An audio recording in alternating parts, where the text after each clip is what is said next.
உயிரோடு இருக்கிற இயேசுவை பற்றி உங்ககிட்ட சொல்கிறது எனக்கு ரொம்ப சந்தோஷங்க. நம்ம வெட்கப்படுத்தாத அன்பு.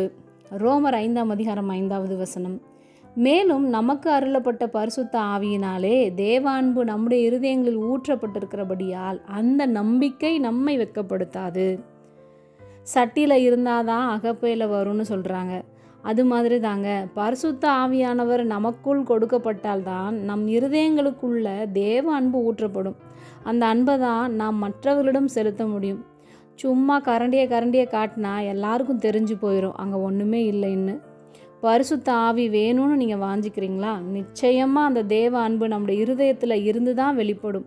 அப்படிப்பட்ட அன்பினால தான் நாம் நடத்தப்படுவோம். அப்படிப்பட்ட அன்பு தான் நாம் மற்றவர்களிடத்திலும் நம்ம காட்டுவோம். நிச்சயமாக அந்த நம்பிக்கை உங்களை ஒரு நாள் வெட்கப்படுத்தாது. உங்களுடைய பிரச்சனைகளை நீங்கள் பார்க்காதீங்க. பிரசன்னராக அவர் உங்களுக்குள்ளே இருக்கிறார்ன்றதை மாத்திரம் பாருங்கள். அவர் கொடுக்குற அந்த சந்தோஷத்தை, சுகத்தை, சமாதானத்தை, சம்பூர்ணமான ஆசீர்வாதத்தை ஒருவரும் உங்களிடத்துலேருந்து பறித்து கொள்ள முடியாது. அந்த நம்பிக்கை உங்களை உயர்த்தும், உங்களை வெட்கப்படுத்தாது. ஜெபம்.